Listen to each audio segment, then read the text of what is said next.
Hey guys, Zack here, and welcome back to another action figure review, and today we'll be taking a look at the Bandai Movie Monster Series Giga Destoroyah. So, this new line of Movie Monster Series figures, a little subline that they're coming out with now, this line was specifically made to make, figures of like bigger Godzilla monsters to be in scale with the regular Movie Monster Series figures, which I'm down with because the original Movie Monster Series Destoroyah, as well as the version 2.0 version, they were very small. And other bigger monsters like the Movie Monster Series Biolante, and I believe the Movie Monster Series Kaiser Ghidorah, I don't have that figure, but those figures are really short and they do not scale well with Godzilla whatsoever. So Bandai decided, you know what? Let's go a step further. Let's make an entirely new subline of Movie Monster Series figures to be in scale with all the Godzillas that we've done, which I think is a great idea. And because Godzilla vs. Destoroyah turned 30 around the time this figure came out, they decided to make Destoroyah the first figure in this line. Which, speaking of Godzilla vs. Destoroyah, I think it's a solid movie. I think it is a very solid way to end the Heisei era of Godzilla. If I did have one thing to complain about, though, and I've talked about this before, but it's with Destoroyah itself. Now, like, in the movie, like, Destoroyah looks cool. I really like Destoroyah's design. But, in the movie, Destoroyah doesn't really do anything that really, like, impresses me. Like, at a technical standpoint, like, Destoroyah just kind of, like, stands around and, like, flies around, like, here and there. And granted, he only really shows up at, like, the end of, like, the movie. But, like, yeah, Destoroyah looks cool.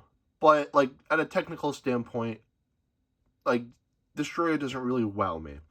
But besides that, I still really like Godzilla vs. Destoroyah. Again, I think it is a very solid movie, and just to reiterate, just a really solid way to end the Heisei era of Godzilla. I don't really have a whole lot else to say, so let's just get right into this. Now, just like with the Movie Monster Series Godzilla and Dead Kamiba set I reviewed a little while ago, this figure comes in a box, so it doesn't come with like the traditional tag. But for the front of the box here, we have some really nice artwork that I believe was done by the same person who did the artwork for the Dream 5 box. I could be wrong, but either way, this art looks really nice. And that continues on both sides here. Like, there's the wing. Some flames there in Destoroyah's tail. As well as this side with Destoroyah's other wing, Godzilla vs. Destoroyah, and some lightning here. At the bottom, we have Godzilla vs. Destoroyah. I'm not 100% sure what this says, so forgive me there. Destoroyah. The Godzilla vs. Destoroyah 30th anniversary logo. And for some reason, the Godzilla 70th anniversary. That was last year. I don't know why we're doing this again. But anyway, Godzilla 2025, Godzilla, Bandai. At the top here, we have a picture of the figure itself with a nice picture of Destoroyah from Godzilla vs. Destoroyah. On mine, got a little damage, which is a little unfortunate, but it is what it is. And on the back here, we have another picture of the figure itself. Movie Monster Series Giga, I want to say. Again, I don't know what this says, so I do apologize. But yeah, picture of the figure here, Destoroyah right behind it. Some more pictures, and a picture with the Movie Monster Series Burning Godzilla version 2.0. And that's pretty much it for the packaging. I like it. It looks cool. Probably just going to put this in the basement because I have no, like, room for it, like, to display it. But still, the packaging here, while it's big, it looks nice. Now, going back to the figure, to start, we'll take a look at the paint. And the painting on this figure, I think, looks nice. So as you can see here, most of this figure is going to be casted in this dark brown, which I think looks really nice. Usually with Destoroyah figures, like, a lot of the ones that I've seen, like, coming out now, they all seem to have this, like, reddish coloration, which, to be fair, in the movie, like, he did have, like, a good amount of, like, red on him, but he wasn't entirely red. So it is really nice to see this figure more of, like, this dark brown. And again, this color scheme just really fits Destoroyah nicely. The nails and the knee spikes here are going to be painted white. And also on the shins here, we're going to have a nice bit of airbrushing here of, like, this red coloration, which looks nice. Going to the chest here, we can see that the center here is going to be painted yellow with a red outline. I wish there was more like airbrushing here, because like going from red to yellow here is a little too sudden. So it would have been nice if it like just like, you know, just airbrush to sort of like ease into the yellow here. I think that would have looked really nice. But the shoulder spikes here are going to be painted red, or at least the tips of them. The wings here are going to be painted red as well.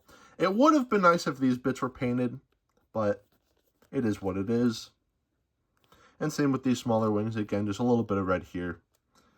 And yeah, that's pretty much it for that.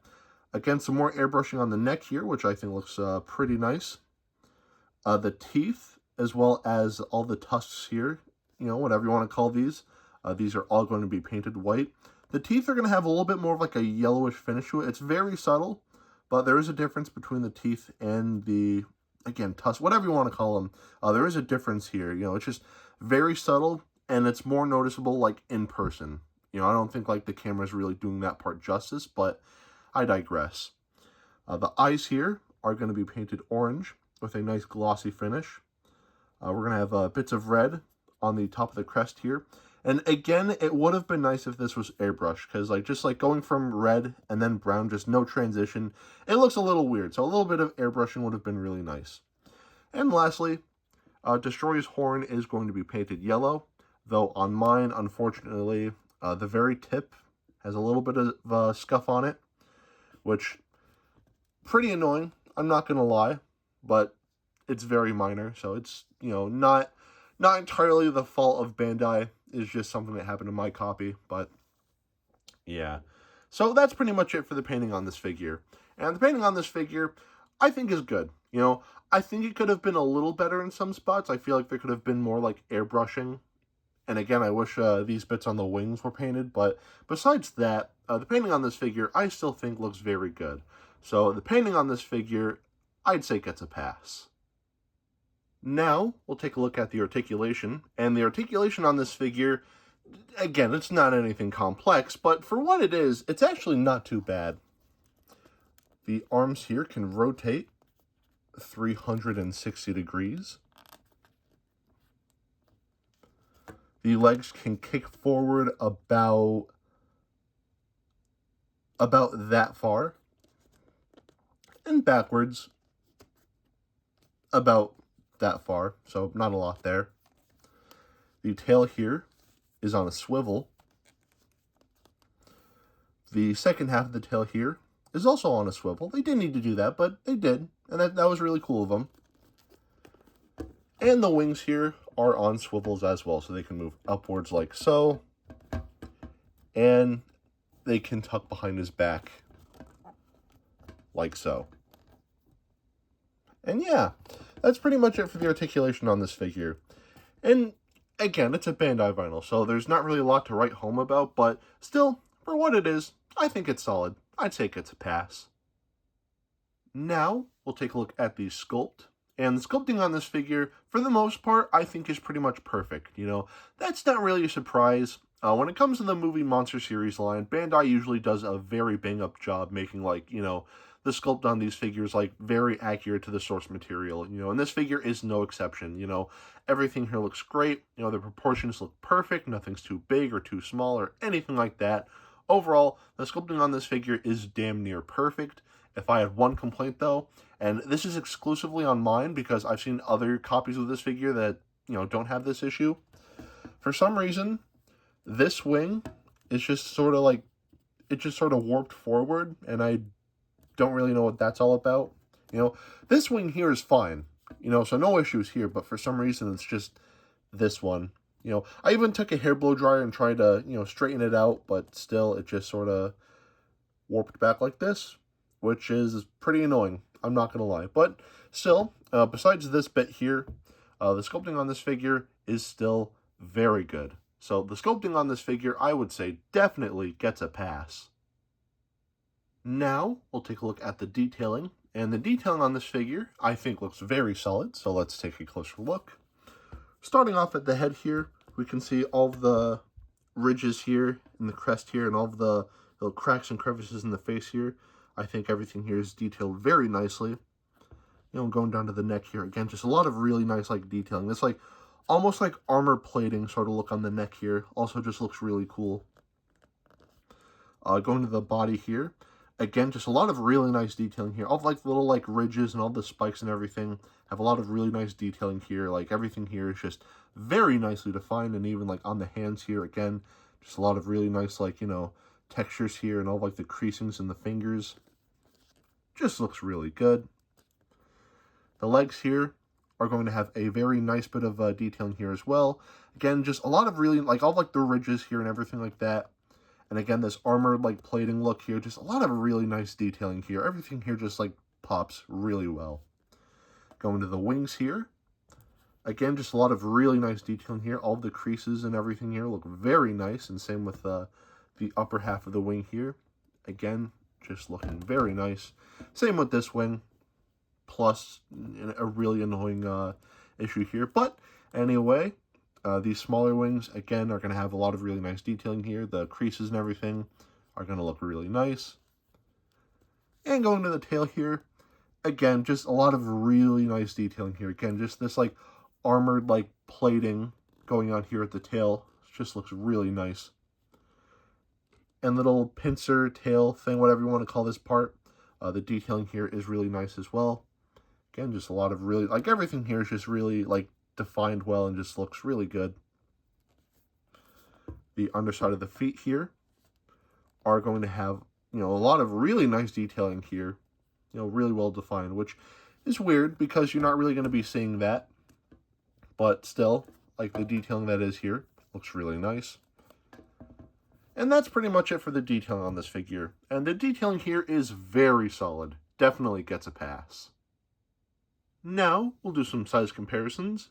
To start, here we have the Bandai Movie Monster Series Burning Godzilla, version 2.0. These two scale really nicely with one another, but that's kind of the whole point of the Movie Monster Series Giga line, so these two better be in scale. Here we have my childhood Bandai creation, Destoroyah. Here we have another childhood figure. Here we have my Bandai creation, Burning Godzilla. I will always love these two. These two will always hold a very special place in my heart. But the absolute glow up here with these two is insane.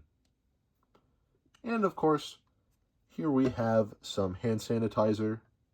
And here we have Dr. Billy Grant. There we go. So at the end of the day, should you get this figure?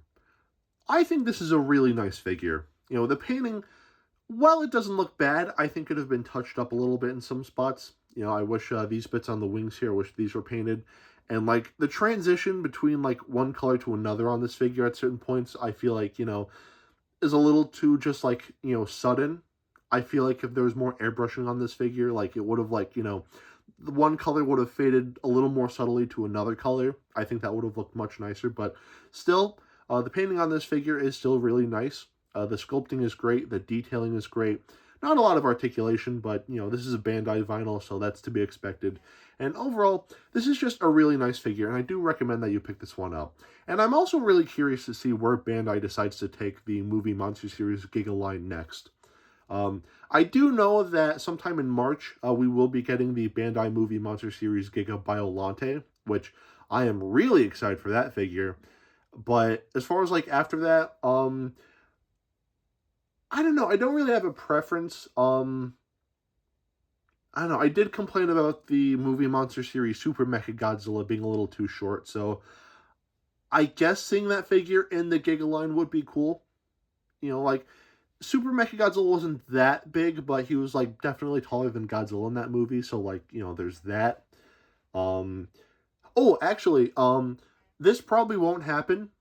Maybe I'm just getting my hopes too high, but it would be really cool if Bandai made a Movie Monster Series Giga Legion from Gamera 2. I think that would look sick, because the Movie Monster Series Legion, it doesn't really scale properly with Gamera, so it would be really cool if they made the Movie Monster Series Giga Legion, to scale properly with, not just the Movie Monster Series Gamera, but also the new SH Monster Arts Gamera. I think that would be sick. Also, I don't want to pay $560 for the SH Monster Arts figure, but I digress. But still, I am really excited to see where Bandai decides to take the movie monster series Giga line. But as far as price tags go, I paid about $80 for this figure. I did not get this figure from HobbyLink Japan like I normally do with all of my Bandai vinyls. I know this figure was available there. I'm not sure if it still is or not, but I did see the listing around the time the figure got announced. I actually pre-ordered this figure from Beast of the East Collectibles. I'm not sponsored or anything like that. You know, I just decided to buy from them because, like, you know, when this figure went up for pre-order, you know, there's still a lot of, like, you know, a lot of commotion about, like, the tariffs and everything. So, you know, I didn't want to get it from HobbyLink Japan, so I thought, you know what, I'll get it from Beast of the East Collectibles. And I did just that, you know, and that's why it took me a little longer to get this figure. You know, they said in the past that, like, you know, they've been slowly starting to get, like, stock for, like, all their listed figures. It's just, again, these tariffs are making things complicated. But, you know, I paid about $80, you know, from Beast of the East Collectibles. And I think that's a fair price. You know, I think, like, you know, if you were to get this figure from HobbyLink Japan before shipping, the figure was, like, $60. So there's, like, a $20 difference between HobbyLink Japan and Beast of the East Collectibles.